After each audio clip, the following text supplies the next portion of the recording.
Hi everyone. Today I would like to present a research paper sharing practices for datasets related to accessibility and aging. My name is Ria Kamikubo, a PhD student at University of Maryland.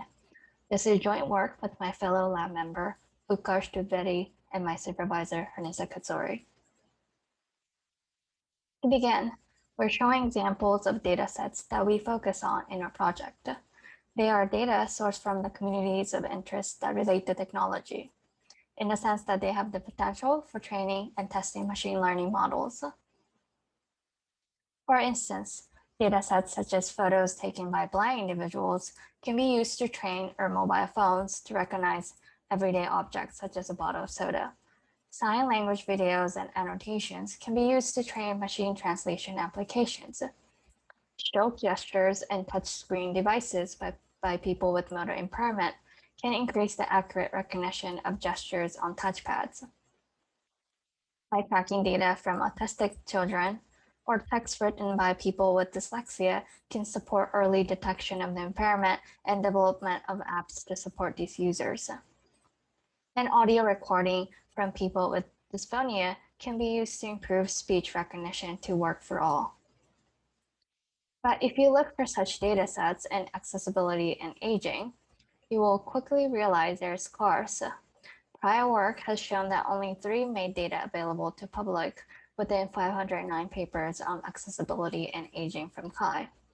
With respect to the scarcity of large datasets in this field, we can also consider the varying characteristics of disabilities that make data collection and annotation difficult, as well as privacy concerns of disability disclosure that can lead to non-sharing practices. Even when they're available, it is hard to locate them. Datasets spread across venues and do not surface through a simple search in public repositories like Kaggle, digital libraries like ACM, or open data efforts by Zenodo and AWS.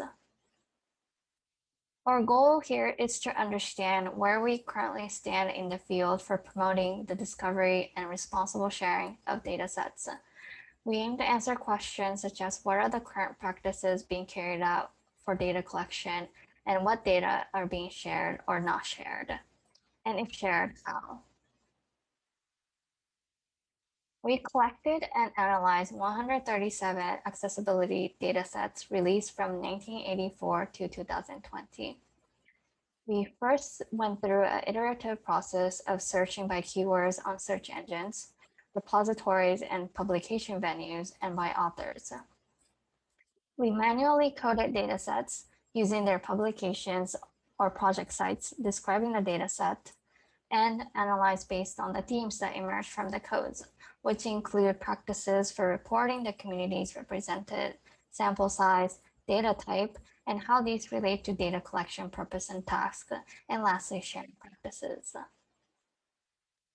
In the process of coding, we assigned a dataset to one or more communities of focus based on the data contributors. This was one of the hardest tasks. Terminology related to disability can be challenging. Even when appropriate terms were explicitly mentioned, they were ambiguous or misleading. We ended up annotating the datasets in our collection across 10 groups: autism, cognitive, developmental, health, hearing, language, learning, mobility, speech, and vision. We consulted terminology in the IDEA and the ADA Act and accessibility research. Moving on to the results.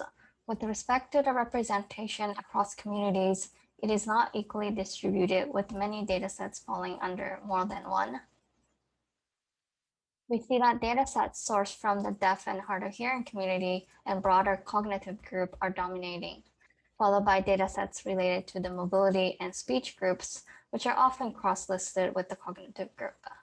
Surprisingly, we see that communities within the vision group are not reflected in the datasets, although they have received disproportionate attention in accessibility research. Looking into sample size across different communities, we observed the language group collected speech samples like the speech group, but these groups were at the opposite end. The language group having the smallest median number of data contributors and the speech group with the largest. One of the potential factors behind large or small sample size, could be complexity of data collection. Studies in the language group include long conversational tasks to assess communication skills compared to the collection of short vowels following a set of acoustic measures in the speech group. Or it could be due to the population pool size. The speech group can collect dysarthric speech data from participants with various neurological diagnoses, but the communities of aphasia in the language group collect data from aphasic participants. With respect to sharing practices, some made data publicly available. The majority of datasets are hosted or announced on personal or project-specific website while lacking consistent documentation practices, which made the discovery of datasets difficult. But you can see that the non-sharing strategy is still prevalent across datasets from different groups, including hearing, cognitive, speech, and mobility, as well as autism.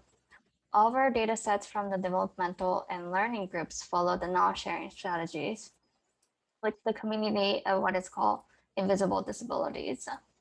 Disabilities that are less apparent to others and perhaps more sensitive for disclosure.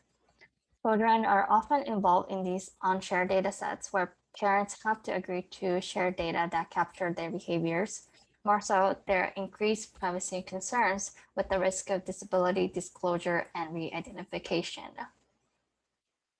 To wrap up, our detective work highlights accessibility datasets are difficult to locate and require domain and community knowledge.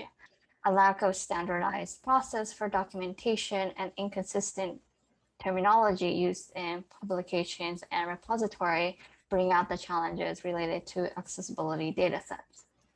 To address this, we launched a parallel thread to this work, a data surfacing repository called Inclusit. It is implemented with the Google schema, allowing Inclusit to surface accessibility datasets to broader search engines. Our work also highlights privacy and ethical concerns associated with data sharing. We call for better technical, legal, and institutional frameworks such as novel privacy preserving techniques as work in sign language datasets, as well as better design repository that address the concerns in accessibility research and other fields that are often connected through interdisciplinary efforts. With our goal to better understand sharing practices, we hope that researchers utilize our data to reflect and discuss with others the future of data sharing and ownership. Thank you for listening, and special thanks to the students for their contributions in some of our data collection and coding. And thank you, Nyla, for supporting this work.